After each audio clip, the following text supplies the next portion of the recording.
Юу айцхан залуучууд бүсгүүчүүд завгүй авийн энэ өдрийн тэмдэглэл хэлж байна. Эхнэр маань өглөө айгүй их ажилдаа явдаг болохоор эхнэрээ богоны буудлын руу хөргөж өгөөд өөрийнхөө өдрийнхөө лекас хийгээд амжуулна. Тэгээд дээрэс нь хүүхдүүдийнхээ амийг бэлдээд өглөөнийхөө цайгаа унаа.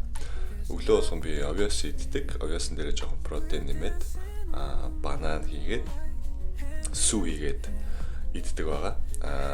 Мэдээж үеиг тэгээд овёс болохоор гидсний гөрөлц хөдөлгөөн энэ сайн тий. За тэгээд өглөө эрт болсных өөртөө бас нэг жоохон цаг гаргаад амжуулах юм амжуулна. Тэгээд хүүхдүүд маань хичээл сургуультай явна. Өнөөдөр Маругийн сургуулийн зам дээр зогсдог тий. Туг барай зогсдог хүүхдүүдийг аюулгүй байдлаас сэргийлдэг тийм юм өнөөдөр хийсэн. Тэгээд охин маань бас миний зургийг дараад амжсан байлаа. Японы баг сургуулийн хүүхдүүд ерөөсөө бөөндөө дандаа ингэж бөөнөрөө нийлж хичээлдээ явдаг.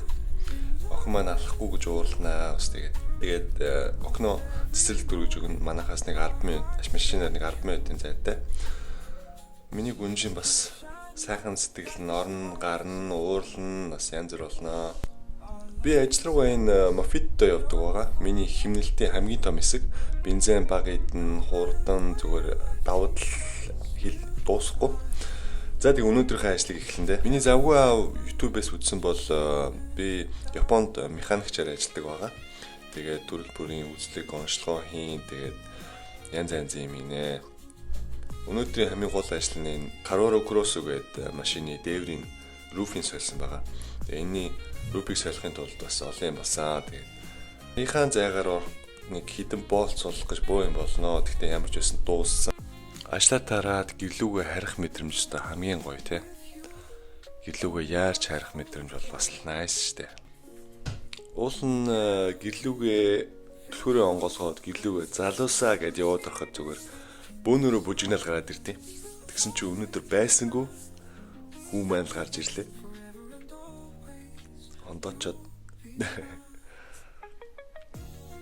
ихнэр маань цаана юм игээ завгүй мина гой зурагт үзээ зүгээр. Зурагтанд орцсон байлээ.